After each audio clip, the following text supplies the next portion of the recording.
बोलू नका सांगितलं ना जरा थोडं. आता काही कुणावर अन्याय झाला तरी हा काय, तुम्ही शांत बसा, मागे कुणी बोलू नका प्लीज. हा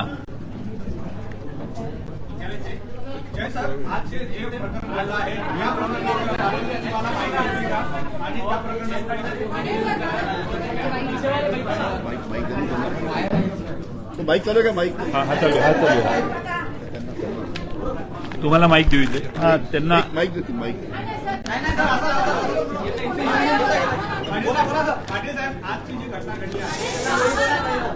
राष्ट्रवादी काँग्रेस पक्षाच्या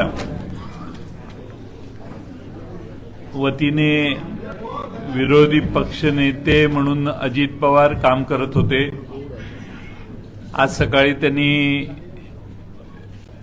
नेहमीप्रमाणे विधानसभेच्या सदस्यांची वेगळ्या वेळी गाठ घेतली आणि त्यानंतर राजभवनवर जाऊन त्यांनी शपथ घेतल्याचं निदर्शनाला आलं.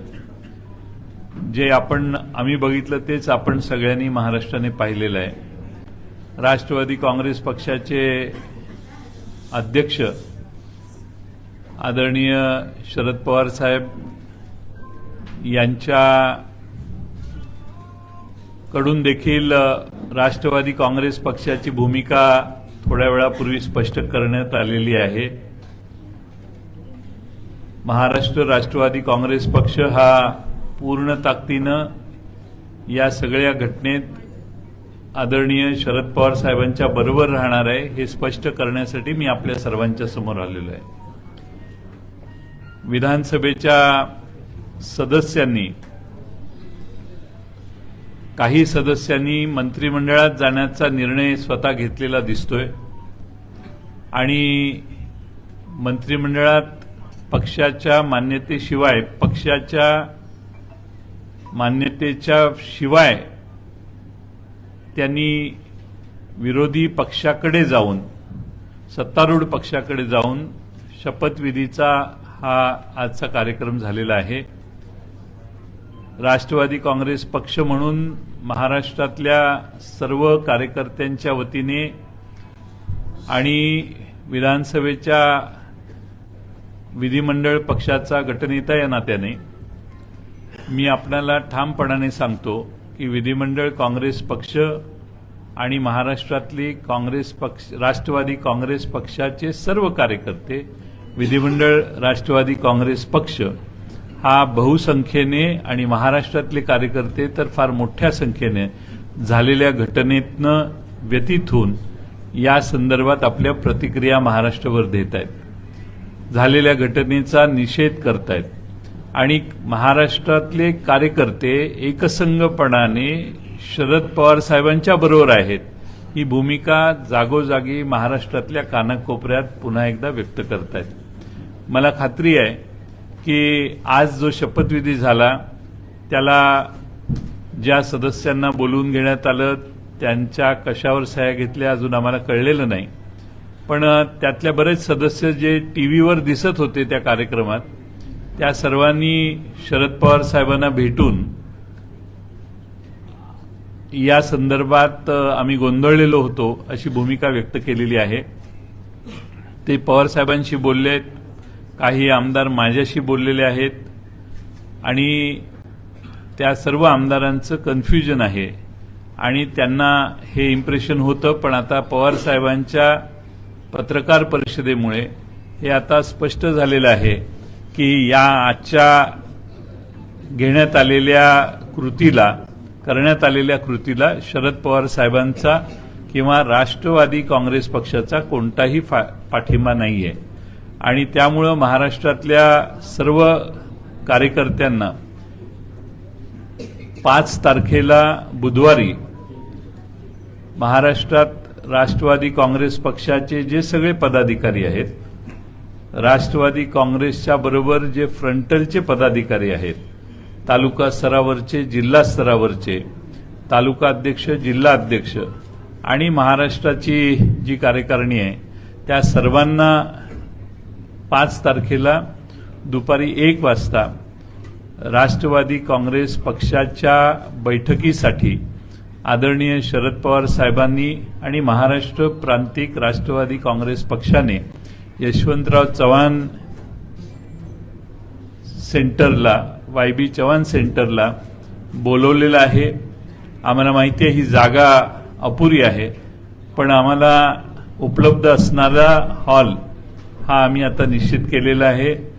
YB चव्हाण सेंटरमध्ये 3-4 हॉल आहेत, प्लस चव्हाण सेंटरच्या आसपासची जागा, या सर्व ठिकाणी कार्यकर्ते आलेले बसू शकतील अशी आमची धारणा आहे।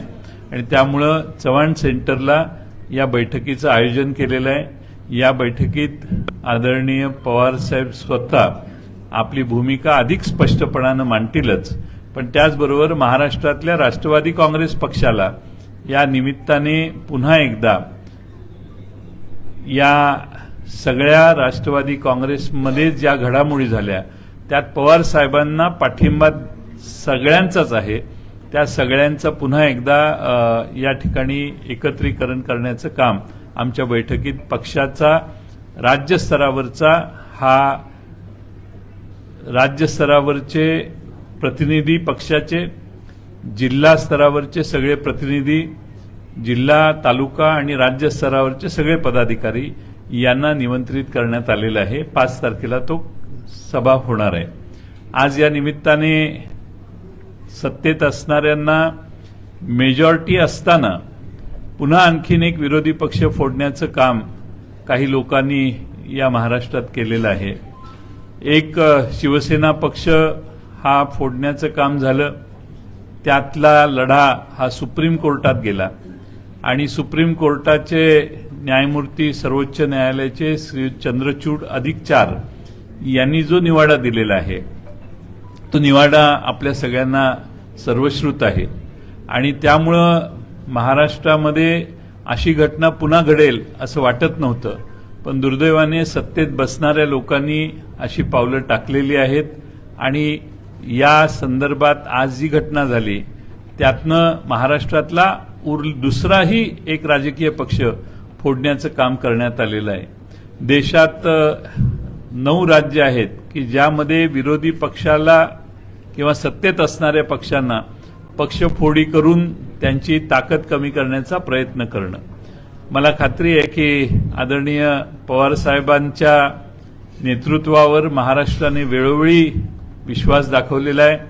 महाराष्ट्रातला सगळा युवक, महाराष्ट्रातल्या सगळी तमाम ज्यांना महाराष्ट्राचं भलं व्हावं, महाराष्ट्रात प्रगती यावी आणि महाराष्ट्रात असं फोडाफोडीचं राजकारण थांबावं आणि निवडून आलेल्यांना फोडण्यासाठी पडेल त्या पद्धतीने फोडाफोडी चालू आहे, हे सगळं राजकारण थांबलं पाहिजे।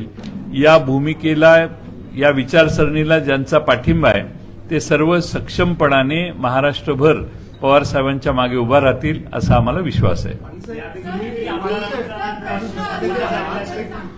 विधिमंडळ गटनेते आहात, पक्षातले अनेक म्हणजे अजित पवारांची ज्यावेळेस प्रेस झाली त्यांनी स्पष्ट सांगितले की त्यांच्याकडे सगळे बहुसंख्य आमदार त्यांच्याबरोबर आहेत। विधिमंडळ गटनेते म्हणून जर प्रोसेसची प्रक्रिया जर पाहिली तर तुम्ही आता जे तिघे होते त्यांनी शपथ घेतली त्यांच्यावर कोणत्या स्वरूपाची कारवाई केली जाईल का? कारण की शेवटी हा तुम्हाला अधिकार आहे। आम्ही कारवाईच्या संबंधात अजून त्याच्यावर अभ्यास केलेला नाही।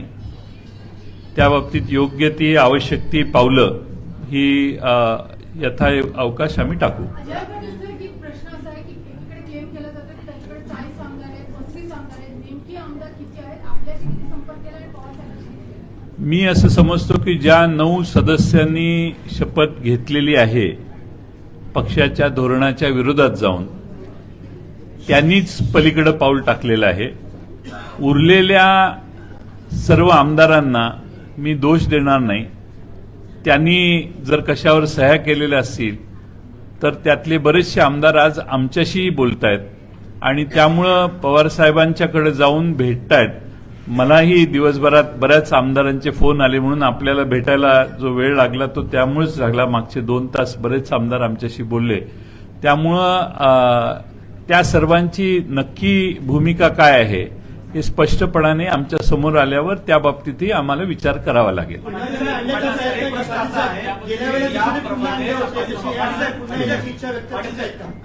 हो, काही आमदार तर म्हणतात की आम्ही तिथं गेलो, आम्हाला सह्या करायला सांगितल्या, आम्हाला काय कशावर सह्या करतो हेही दाखवण्यात आलं नाही, आम्हाला सह्या कराव्या लागल्या आणि त्यामुळं कशावर सह्या केल्या माहीत नाही असं म्हणणारे 2-3 आमदार मला भेटले. अजित पवारांनी पत्रकार परिषदेमध्ये एक गोष्ट स्पष्ट केली आहे. त्यांनी लोटस हा सिम्बॉल भारतीय जनता पक्षाचा आहे आणि मला वाटतं की भारतीय जनता पक्षाने महाराष्ट्रात एक घटना केलेली होती अशी, आता ही दुसरी घटना केलेली आहे.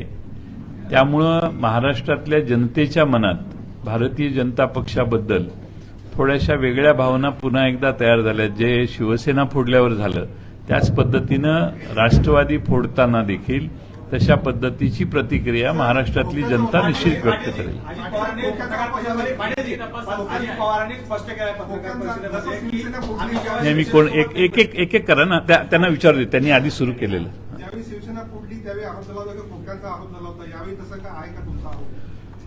असं आहे की माहिती मिळाल्याशिवाय आरोप करणं योग्य नाही, पण आम्हाला पुढच्या 2-3 दिवसात माहिती कळेल.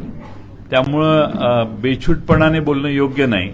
पण माझी माहिती अशी आहे की आश्वासनं बरीच दिलेली आहेत. नक्की आश्वासनं यथायोग्य मी तुम्हाला डिस्क्लोज करेन.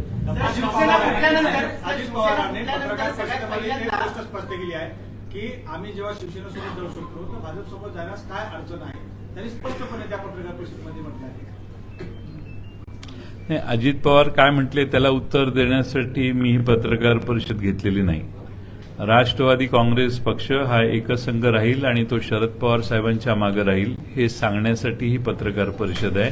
आणि पक्षाचा अध्यक्ष नात्याने मी या ठिकाणी जितेंद्र आव्हाड आहेत, आमचे अनिल देशमुख साहेब आहेत, आमच्या मुंबई प्रदेशच्या अध्यक्षा आहेत या ठिकाणी राखीताई जाधव, या ठिकाणी आमचे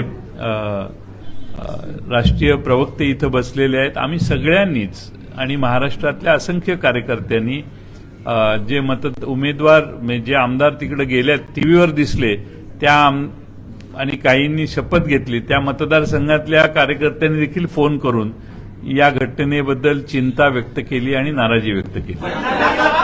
विधानसभा अध्यक्षांना तुम्ही काही पत्र दिलंय का की गटनेतेपद प्रतोदपद पक्षाचं हे तुमच्याकडेच आहे? कारण शिवसेना फुटल्यानंतर सगळ्यात पहिला दावा त्यांनी केलेला होता त्यांचा प्रतोद म्हणून त्यांनी तिथे विधानसभा अध्यक्षांना पत्र दिलं होतं. तशा काय हालचाली तुमच्या पक्षात करण्यात आल्या का?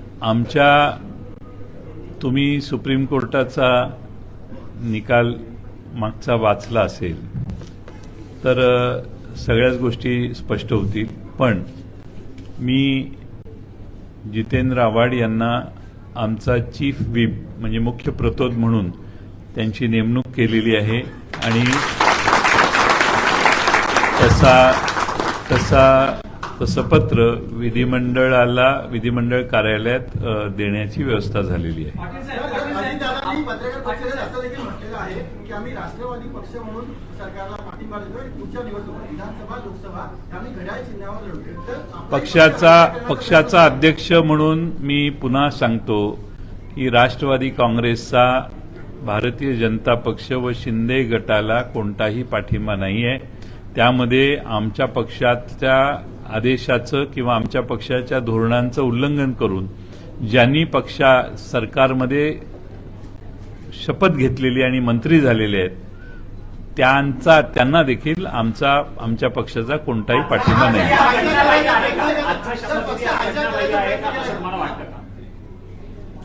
मी काय वकील नाही आहे किंवा न्याय हे नाही, पण अभ्यास करून त्याच्यावर पुन्हा आपण भेटू शकतो. पण एक आहे की पक्षाचं धोरण या सरकारला पाठिंबा देण्याचं नसताना काही लोकांनी जाऊन शपथ घेतलेली आहे.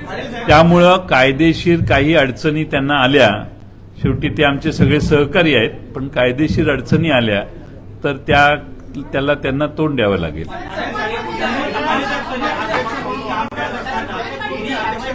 असताना तुम्ही अध्यक्ष म्हणून काम करत असताना अनेक बैठकी झाल्या, त्यामध्ये विषय मांडण्यात आले, परंतु तुमच्या या गोष्टीबाबत काही लक्षात आलं होतं का आधी की अशा प्रकारची जी घटना आहे ती पक्षात होऊ शकते, किंवा याकडे तुमचं काही निरीक्षण त्या ठिकाणी आलं होतं का? शरद पवार साहेबांनी चर्चा केली होती? नाही, यापूर्वी काही 7-8 लोक ही भूमिका सतत मांडायचे, पण त्याला मान्यता कधीही सर्वोच्च नेत्यांनी आणि पक्षातल्या प्रमुख नेत्यांनी दिलेली नव्हती. हा? ईडी असेल या वापरले जात आहेत हा. त्याच्या दबावापोटी, कारण की आपण बघितलं की 4 ते 5 नेते असे आहेत त्यांच्याकडे ईडीच्या कारवाई किंवा सीबीआयची कारवाई होती, आणि त्यामुळे त्या दबावापोटी हे नेत्यांनी अशा पद्धतीनं भाजपबरोबर हातमिळवणी केली आहे. आता सगळ्यांचे पार्श्वभूमी तुम्ही अभ्यास करायला पाहिजे आणि तुम्हीच त्याच्यावर ठरवलं पाहिजे.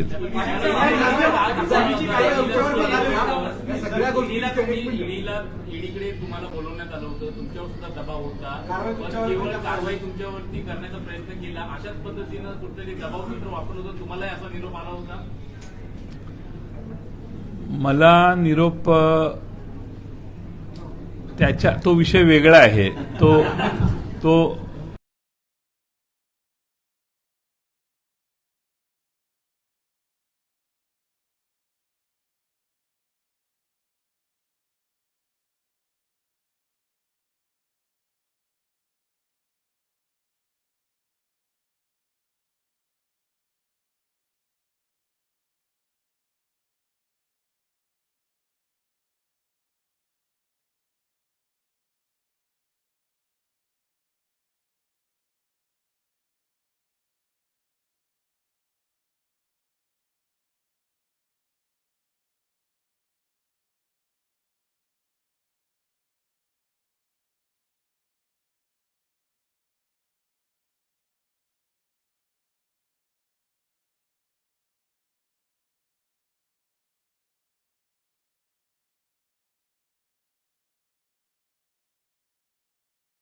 यशवंतराव चव्हाण साहेबांनी ज्यांनी महाराष्ट्राचा स्थापनेचा अमृत कलश आणला, त्यांच्या समाधीचं दर्शन करताना या महाराष्ट्राचं राजकारण हे बेरजेचं असलं पाहिजे. महाराष्ट्रात शाहू फुले आंबेडकरांचा विचार टिकला पाहिजे. महाराष्ट्रामध्ये सर्वसामान्य गोरगरीब पददलितांना न्याय देण्याचं काम झालं पाहिजे.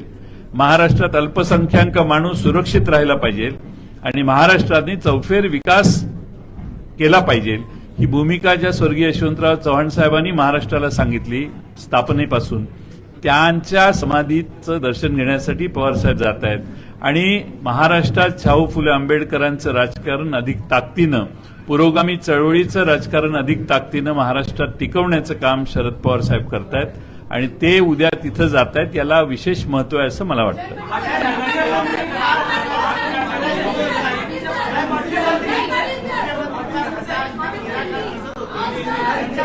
नाही, 2 मिनिटं असं करत जाऊ नका. त्यांच्या तुम्हाला इकडं सगळ्यांचं झालं, आता तिकडचं थोडे तिकडेही लढणारे आहेत ना काही.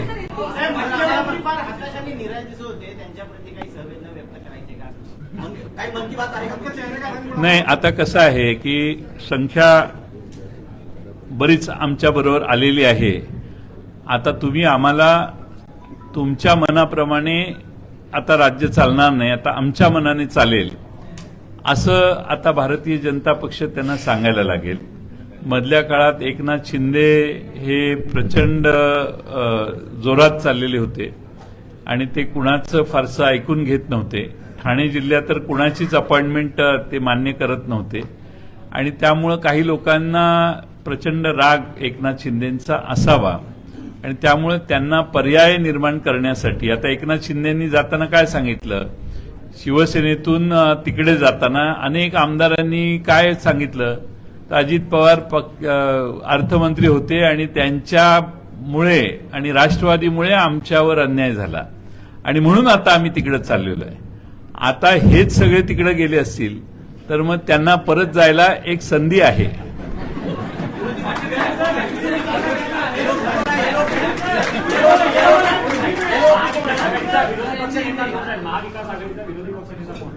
आज अजित पवार यांच्या निवेदनातनं आमच्या लक्षात आलं की त्यांनी राजीनामा दिलेला आहे. तो खरं पक्षाला कळवला असता तर योग्य झालं असतं, पण त्यांनी तिकडं पाठवलेलं असेल तर एलओपी पदाची जी जागा आहे ती रिक्त आहे. आमच्या सगळ्यात जास्त संख्या राष्ट्रवादी काँग्रेस पक्षाची आहे आणि म्हणून मी जितेंद्र आव्हाड यांना आदरणीय पवार साहेबांच्या मान्यतेने नेमून त्या ठिकाणी एलओपी म्हणून आमच्या विधी पक्षाच्या वतीने नेमलेलं आहे.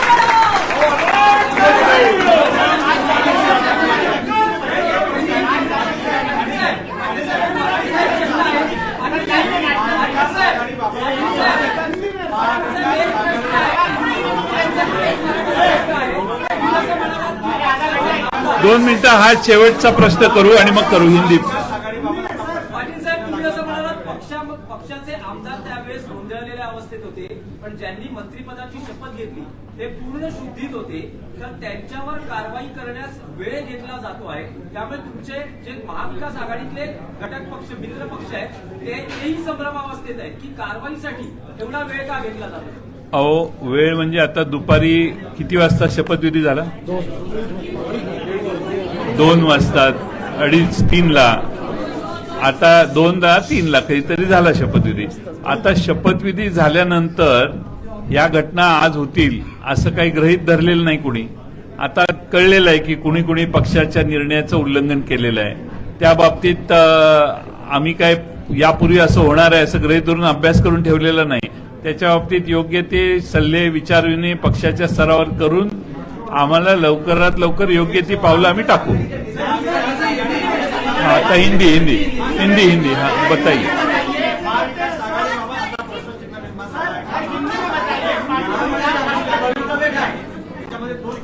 महाविकास 2 मिनिटं एक सगळ्यांना क्लेरिफाय करतो.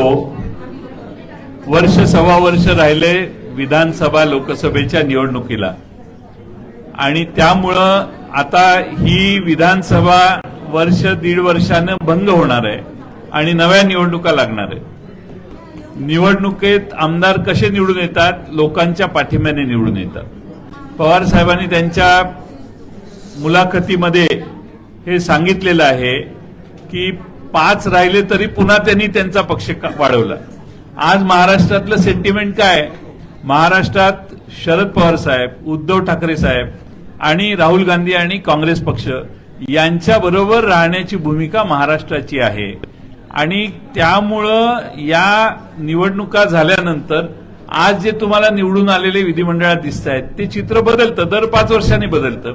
तसं त्यावेळी तुम्हाला लक्षात येईल की महाविकास आघाडीची ताकद किती मोठ्या ताकदीनं आज महाराष्ट्रात यशस्वी झाली आहे हे तुम्हाला त्या दिवशी नक्की कळेल.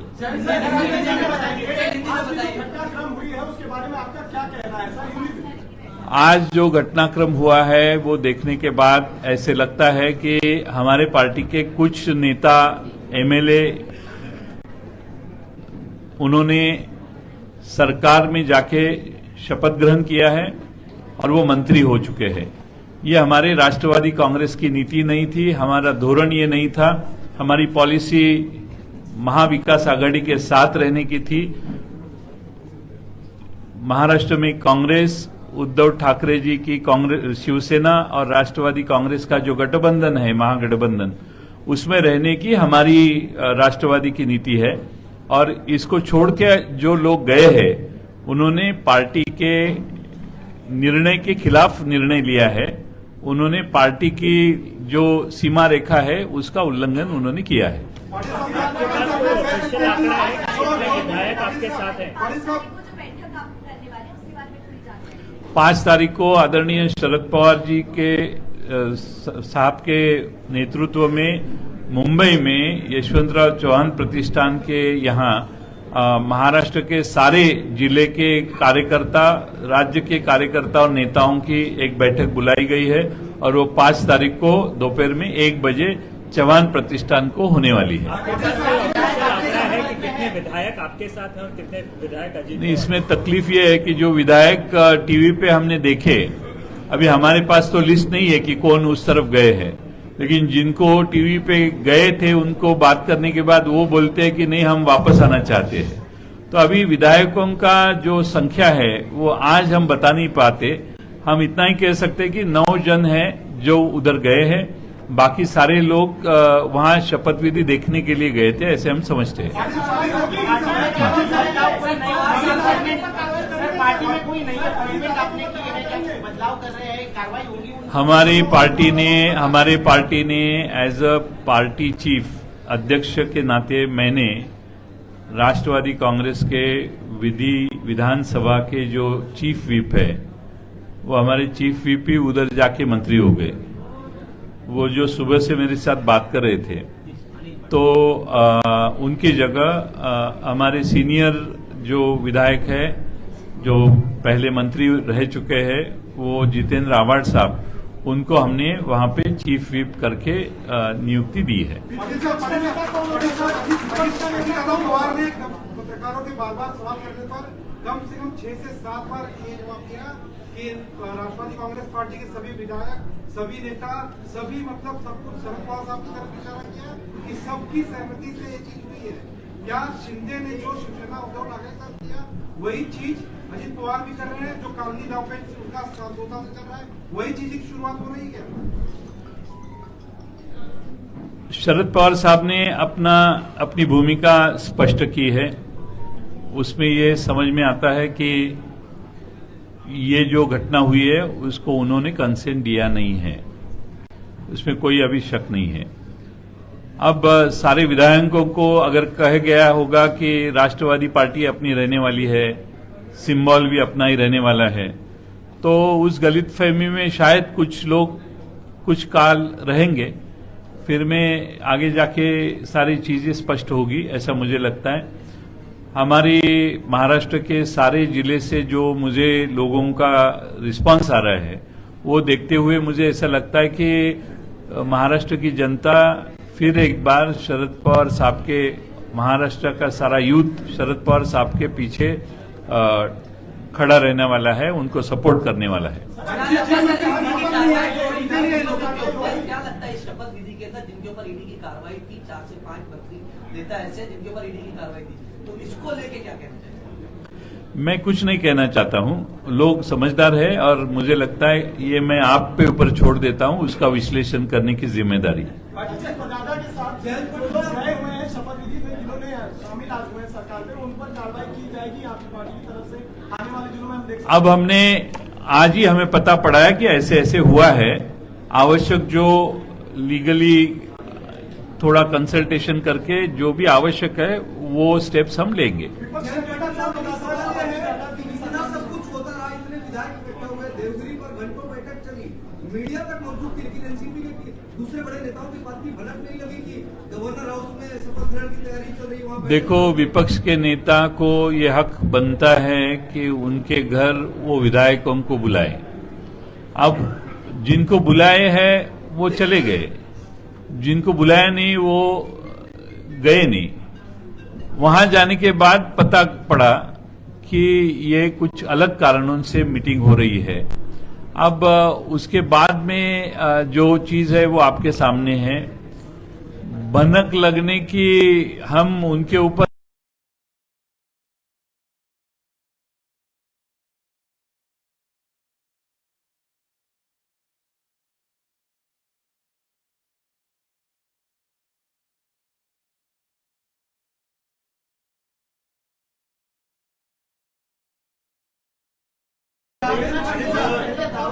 शिवसेना पार्टी उनकी है, वो पार्टी की बदलाव भाजपा के पास चली गई। आज कुछ ऐसा ही अजित पवार ने, तो इसके लिए आप लोगों ने लीगल ओपिनियन या ये सारी चीजें शुरू की, क्योंकि उनका कहना है कि मेजोरिटी लोग उनके साथ हैं, ये ठीक वैसे ही जैसे एकनाथ शिंदे ने एक साल पहले किया। फिर एक बार मैं कहता हूं कि सुप्रीम कोर्ट ने जो डिसीजन दिया है उसमें एमएलए किसके साथ है उसके साथ पार्टी रहना जरूरी नहीं है। पार्टी की जगह रहती है। एमएलए आते हैं जाते हैं, एमएलए हर 5 साल में बदलने का संभव होता है। तो पार्टी जो है एमएलए 50 में से 20 गए, 10 गए, 15 गए, तो पार्टी उनके साथ कभी जाती नहीं। पार्टी यहां ही रहती है, जो पार्टी है वो यहां बैठी है। सर 9 नोव्हेंबरमध्ये जो अपात्रतेची कारवाईची सुरुवात होणार का, आपण पिटिशन दाखल करणार का विधानसभा अध्यक्ष? आम्ही कायदेशीर योग्य त्या माहित्या घेतोय, योग्य त्या पद्धतीनं आम्ही आवश्यक त्यावेळी पावलं टाकू. आज आम्ही त्याच्यावर काही फार विचार केलेला नाही. आज संध्याकाळी आम्हाला वेळही मिळालेला नाही. आम्ही बघू काय करू. अध्यक्ष हैं, आपको इस बात की जानकारी कब मिली? और हम लोग देवगिरी भवन के बाहर थे, वहाँ पर आपकी नवनिर्वाचित कार्याध्यक्ष सुप्रिया ताई कम से कम 3 से 4 बार इंटरव्यू हुई और आउट हुई. क्या उनको इस बात की भनक थी सुप्रिया ताई? उनके भाई का वो घर है, तो भाई के घर एक बार गए, 2 बार गए, 3 बार वही कोई ऑब्जेक्शन हो नहीं सकता. उनको शायद मालूम होगा, जब वो गए उधर तब उनको पता पड़ गया होगा, और जिनको बुलाया वो लोग गए थे उधर. आप खुद पार्टी प्रेसिडेंट है, निश्चित रूप से आपकी खुद की भी स्टडी होगी पार्टी के अंदर की जो गतिविधियां उनको लेकर. आपको क्या लगता है अजीत पवार किन कारणों की वजह से जो है ये स्विच किया है? क्या पार्टी में नहीं बनती थी या परिवार में नहीं बनती थी? परिवार में न बनने का कोई सवाल नहीं उठता, क्योंकि वैसे वो सारे मुझे मालूम नहीं उसके बारे में. उसके बारे में पवार साहब ने काफी कुछ सुबह थोड़ी देर के पहले कहा है. अब पार्टी में न बनने का कोई सवाल नहीं है. वो और मैं हम साथ में बैठ के ही पार्टी चला रहे थे, और हर नियुक्ति के बारे में उनको कंसल्टेशन किया जाता था. अगर डिफरेंस ऑफ ओपिनियन होता तो जरा थोड़ी बड़ी मीटिंग बुलाई जाती थी, जिसके अभी 6 तारीख को एक मीटिंग पवार साहब ने बुलाई थी, 16 जन को बुलाया था. और पार्टी के जो ऑफिस बेरर, जैसे मैं प्रदेश अध्यक्ष हूं, मेरे बारे में उन्होंने कुछ इच्छा व्यक्त की थी कि उनको पार्टी के प्रदेश अध्यक्ष होना है. मुझे याद है जब विपक्ष के नेता वो हुए, तब मैं उनको बोल रहा था कि मैं विपक्ष का नेता होता हूं, आप प्रदेश अध्यक्ष होइए. ये 1 साल के पहले की बात है मेरे ख्याल से. तो मेरा उनको कहना था कि आप विपक्ष के नेता होने के बजाय मैं बनता हूं और आप पार्टी के अध्यक्ष बनो. तभी उनकी इच्छा थी कि विपक्ष का अध्यक्ष होने की, विपक्ष का नेता होने की. तो तभी भुजबल साहब थे, हसन मुशर्रफ साहब थे, उन्होंने कहा कि आप पार्टी का काम देखो, आप विपक्ष नेता के जरिए काम करो. ऐसी बातचीत हुई थी.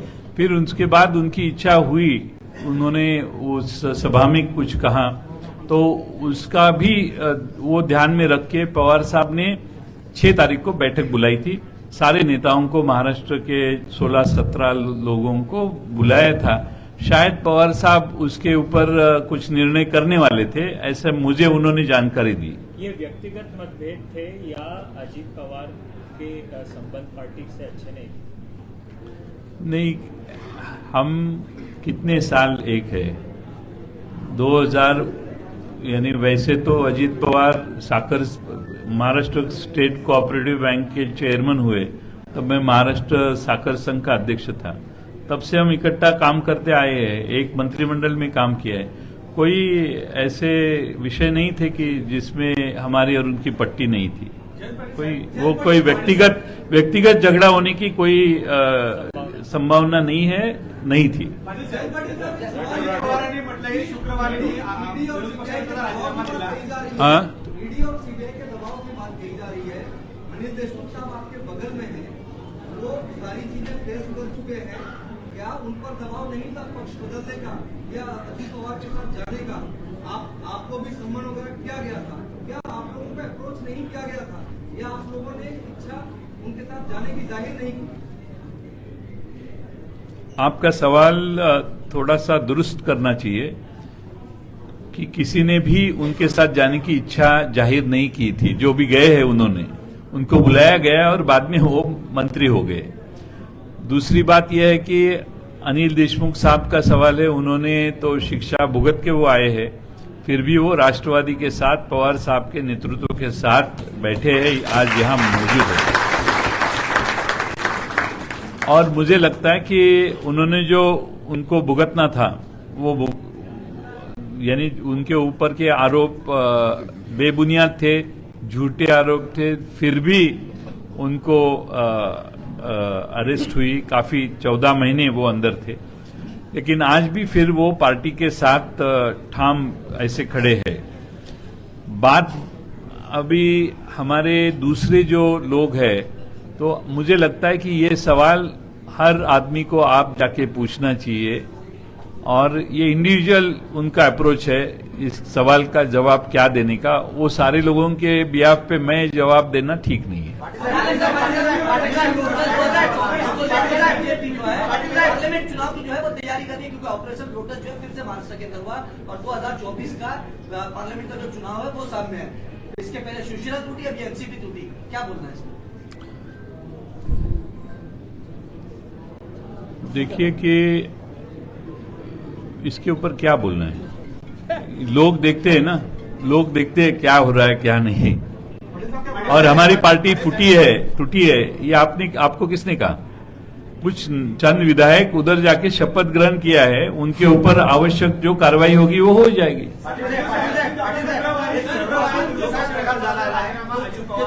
असं वाटतंय का?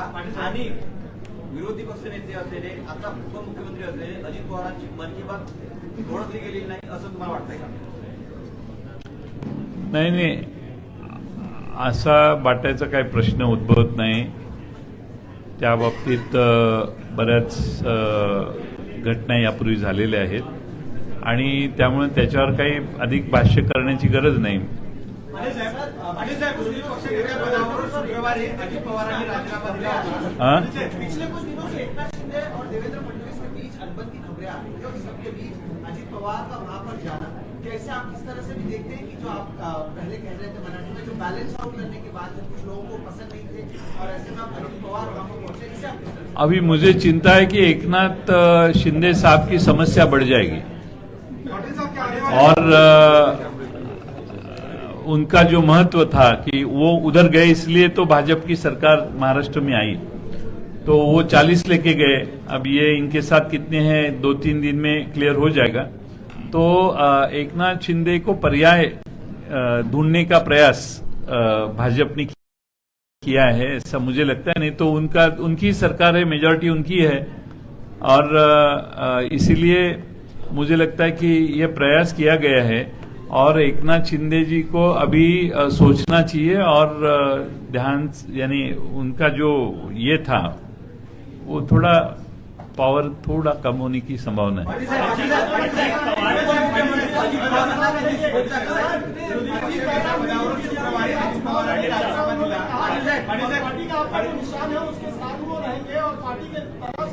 क्योंकि उन्होंने एनसीपी नहीं छोड़ी, इसलिए बीजेपी के साथ अलायंस करके वो चुनाव लड़ने वाले हैं। पार्टी का सिंबल वही रहेगा, क्या कहेंगे?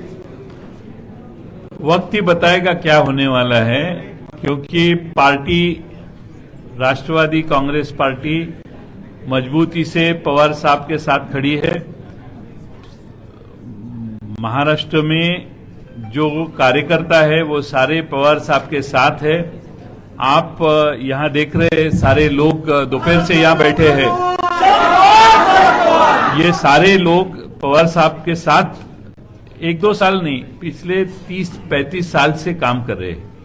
तो ये सारे लोगों के बलबूते के ऊपर फिर पार्टी और गतिमान होएगी, ऐसे मुझे लगता है।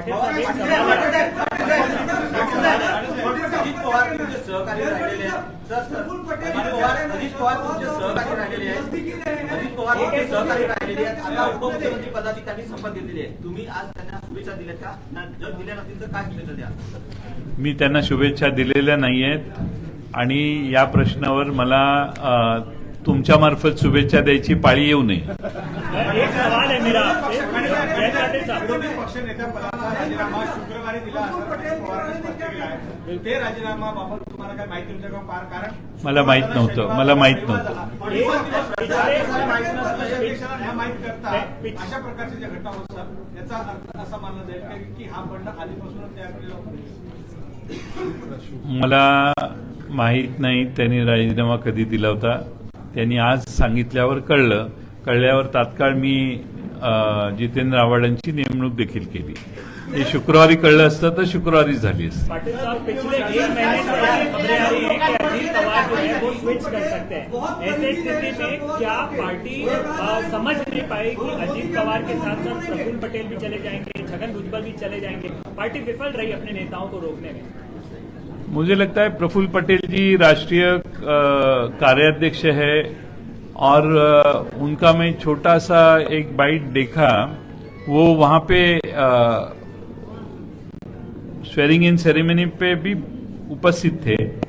उनका बाइट देखा, उन्होंने अपनी भूमिका रखी है। वो चाहते हैं कि वो अभी भी कहते हैं कि हमारे नेता शरद पवार जी है, ऐसा मैंने देखा अभी। तो आप, मुझे लगता है कि इसका स्पष्टीकरण उनके पास से लेना चाहिए, वो राष्ट्रीय नेता है, तो मैं उनके बारे में बोलना ठीक नहीं है। साहब, जिस तरह से डिस्क्वालिफिकेशन का मामला अभी तक लटका हुआ है, बेंच हुई है महाराष्ट्र सरकार की, सिंधे प्रदेश की, आने वाले समय में सभी लोग जानते हैं कि संविधान का कानून क्या है, क्या कुछ फैसला आ सकता है, आप लोग लगता है कि इसके डर से पूरी तरह से स्क्रिप्ट तैयार थी और अधिकार कहा जा रहा है कि 2-3 दिनों से दिल्ली का दौरा काट रहे थे, इसके पहले भी कहते हैं। लगता है कि डिस्क्वालिफिकेशन का मामला शिंदे और फडणवीस के लिए बड़ी हुई थी, जो उनके नाम सुप्रीम कोर्ट ने कहा है कि रीजनेबल टाइम में विधानसभा के अध्यक्ष ने निर्णय लेना चाहिए। अब विधानसभा के अध्यक्ष के सामने जो कागज गए हैं, उन्होंने जो काम करना चाहिए वो जल्द से जल्द करने की उम्मीद हम रखे हुए हैं। अब उन्होंने अभी तक निर्णय नहीं लिया है। ऐसे अलग अलग थियरीज मार्केट में घूम रही है कि उनको, सारे लोगों को डिस्क्वालीफाई करके ये नए लोगों को ऐड किया जाएगा। कुछ ऐसी भी थियरी मैंने सुनी कि उनको डिस्क्वालीफाई करेंगे तो भाजपा के ऊपर कोई विश्वास आगे जाके नहीं रखेगा। ऐसे अलग अलग थियरी मार्केट में चलती है।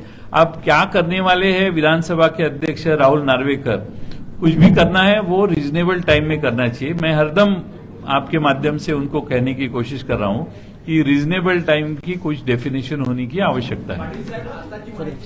महाविकास आघाडीमध्ये जे मंत्रिपदाचे विभाग राष्ट्रवादीकडे होते, तेच आता हे सरकार, आता जे नवीन मंत्री झाले त्यांना देणार आहे।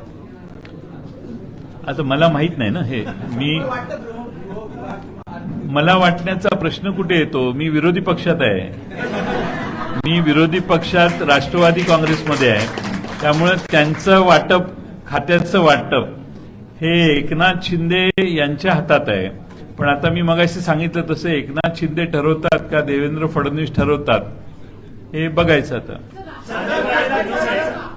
आपले नेते जाऊ शकतात ही चर्चा गेली 3 महिने सुरू असताना राष्ट्रवादी गाफील राहिली का? ज्या पद्धतीने उद्धव ठाकरेंचा आमदार दिला, आता राष्ट्रवादीचं पण असं आहे की ज्याला वेगवेगळी कारणं आणि वेगळे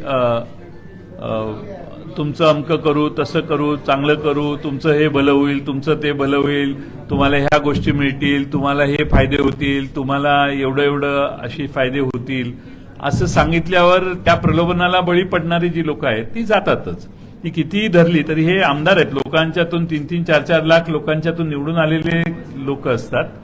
त्यामुळं त्यांच्या सद्सद्विवेक बुद्धीने राष्ट्रवादी काँग्रेसला त्यांनी पाठिंबा दिला तर ते आम्हाला हवाच आहे आणि आम्ही त्यांना आग्रही करू आणि यापूर्वी केलेला आहे, आजही केलेला आहे। आणि बऱ्याच आमदारांनी आपली भूमिका आमच्याकडे खाजगीत स्पष्ट देखील केलेली आहे। पण पवार साहेबांनी सांगितलं तसं ते त्यांच्या मतदारसंघात जाऊन त्यांनी त्यांच्या कार्यकर्त्यांच्या समोर, पक्षाच्या कॅडर समोर ती भूमिका मांडली तर मला वाटतं की ते जास्तपणाने अधिक योग्य होईल। नहीं, 2 मिनिट उनको पूछना। पक्ष राष्ट्रवादी काँग्रेस हायजॅक होण्याचा प्रश्न उद्भवत नाही। काही आमदार आमचे तिकडे गेलेले आहेत असं दिसतंय आजच्या घटनेवरून।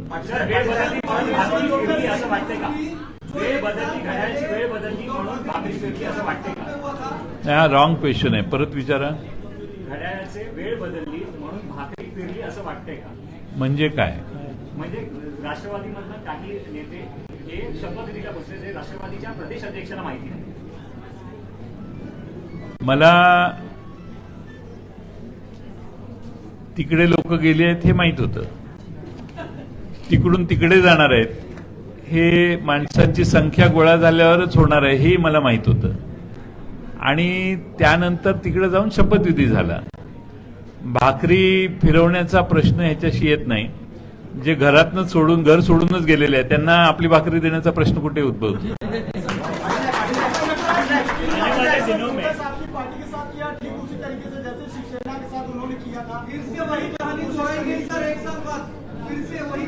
साल भर बाद इसीलिए महाराष्ट्र के जनता के ऊपर मेरा पूरा भरोसा है कि जरूरत नहीं होने के बावजूद भी आप विपक्ष पार्टियों को तोड़ मोड़ करने की आपकी प्रतिक्रिया, आपकी क्रिया चालू रखते हैं। एक पार्टी तोड़ी, अभी डेमोक्रेसी में अपोजिशन का एग्जिस्टेंस एक्सेप्ट करना होता है। हमारे महाराष्ट्र के और भारत के डेमोक्रेसी में जो विपक्ष के पार्टियां हैं, महाराष्ट्र में ऐसा बहुत कम हुआ है, लेकिन ये 5 साल में 2 पार्टियां तोड़ने की कोशिश हुई है। शरद पवार को कमजोर करने की कोशिश हुई, क्योंकि शरद पवार सिर्फ महाराष्ट्र नहीं पूरे देश में विपक्षी पार्टियों के नेताओं का एक गठबंधन तैयार कर रहे थे। पटना भी गए थे, बेंगलोर जाने की बात उन्होंने कही, अभी अगली मीटिंग होनी है। अगर शरद पवार को कमजोर कर दिया जाता है महाराष्ट्र में, तो विपक्षी एकता पर इसका असर पड़ेगा। नहीं, आप कहते हैं वो बात सही है, लेकिन आज ये घटना होने के बाद भारत में जो नेता है नीतीश कुमार जी, उन्होंने उनको फोन किए करके उनको सपोर्ट देने की इच्छा व्यक्त की। केजरीवाल जी ने कहा, उनको फोन किया। स्टालिन ने फोन किया। स्टालिन जो तमिलनाडु के चीफ मिनिस्टर है। बाद में राहुल गांधी जी ने स्वयं फोन किया। खरगे साहब ने उनको फोन किया। ममता बनर्जी, इन्होंने भी फोन किया। ये सारे लोग जिनको बिहार में पटना में जाके पवार साहब ने इंटरैक्शन किया था, वो सारे लोगों ने पवार साहब के पीछे ये घटना के बाद भी अपना सपोर्ट किया है। पवार साहब से उन्होंने बातचीत की है और पवार साहब को उन्होंने कहा है कि हम तुम्हारे साथ हैं। अभी बात है लोग विधायक कितने हैं और महाराष्ट्र की जनता कितनी है। तो मुझे लगता है कि महाराष्ट्र की जनता पवार साहब, उद्धव जी ठाकरे